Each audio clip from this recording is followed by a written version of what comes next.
Imagine a child who can explain how the solar system works, who can tell you why something happened in a story, but who stops cold at a word like does. Or a student who memorizes spelling lists every week, gets the words right on Friday, and then misses the same patterns again on Monday. If you've ever felt like English spelling doesn't make sense, you're not wrong. Welcome to 29 Slides, because every lesson has a story. English looks like it should follow rules, and sometimes it does. But then you get words like said and paid, does and goes, through, though, and thought. Same letters, different sounds, different rules, if there are rules. And at the same point, people stop asking why. They just assume that they're bad at reading or bad at spelling or just not trying hard enough. Hi, I'm Tara. In this video, we're going to slow down and look closely and figure out why English ended up this way in the first place. English spelling is the way that it is for reasons. Historical reasons, educational reasons, and almost no one ever explains them. When people talk about English spelling, they usually talk about rules. But that assumes something important, that English was designed as a clean, logical system. It wasn't designed that way. It grew over time. English spelling isn't a single system. It's layered. Some writing systems are standardized to stay relatively consistent. Sounds are mapped to letters, patterns are protected, changes are controlled. English is not a designed language. It's a collected one. It grows by contact, it absorbs layers, and keeps contradictions. Over time, English absorbed pieces from everywhere it touched. Old English, Norse, French, Latin, Greek. Each group brought words, each group brought spelling habits, and English kept them. It didn't smooth them out, it didn't unify them, it stacked them.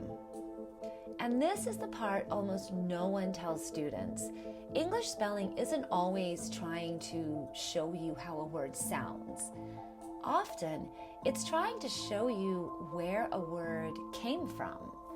That's why similar looking words can sound different, and different looking words can sound the same. Heal and health look closely related on the page, even though they don't sound the same. Meanwhile, one and one sound identical, but look completely different. English spelling is often preserving history, not sound. So when a child can't just sound it out, they're not failing a simple system. They're trying to read a language that carries centuries of decisions in every word. And once you see English as something that was collected instead of designed, the next question becomes unavoidable. How did it collect so much in the first place? To understand why English spelling feels chaotic, you don't start with children, you start with invasions. 1,000 years ago, English was actually pretty consistent. Words were usually spelled close to how they sounded. A word like night was spelled knit, and every letter made a sound. Linguists now call this Old English. It came from Germanic roots, cousins of modern German and Dutch, brought to Britain long before English was called English.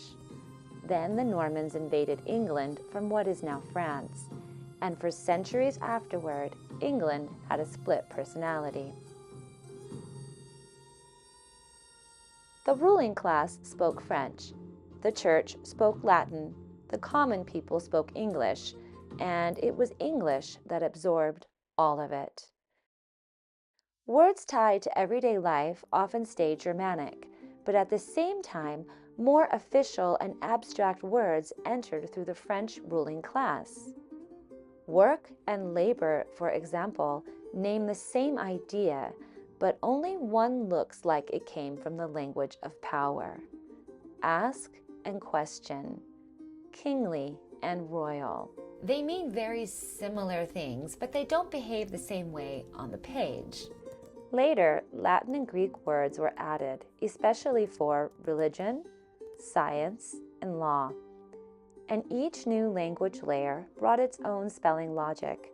English simply kept stacking the language layers. It never wiped the slate clean. It never started over. During the Renaissance, scholars even adjusted spellings on purpose. They added letters like PH or CH to reflect Greek origins, even when pronunciation didn't change. That's how we get words like phonetic or chronology. English became less like a purposeful design and more like an archaeological site. Then came the printing press. Printing favored consistency. Books needed to look the same each time they were produced, so spellings, messy as they already were, began to stabilize on the page. Pronunciation did not. Over the next few centuries, English pronunciation changed dramatically, especially its vowels. Linguists call this the Great Vowel Shift. While that's a complex story for another video, the result was simple. The spelling of words stayed. The sounds moved on. That gap is where many of today's odd spellings come from. Sometimes letters mark where a sound used to be. The K in night is silent now, but it reflects an earlier pronunciation. Other letters were added to signal prestige or origin. Phantom still uses PH, not because English needs it, but to mark its Greek roots. Debt once looked like debt. The B was added centuries later, not to help readers, but to make the word look more Latin. And underneath all of this is an even older story. English is part of the Indo-European family, a vast network of related languages stretching from India to Ireland. Long before English existed, these languages were already changing, splitting, and carrying pieces of the past forward. So what does all this history mean for a child in a classroom today? It means that learning to read English isn't just matching letters to sounds. English spelling is built from multiple layers, not one simple pattern. While some words can be read through sound, others only make sense once you understand their history. A child who can understand the solar system already knows how to think about complex structures, about relationship, about layers that aren't obvious at first glance. English spelling has that kind of structure too, not neat, not simple, but coherent once the layers are revealed. When reading is taught this way, reading stops feeling like a personal failure and starts making sense. English isn't broken. It's historical.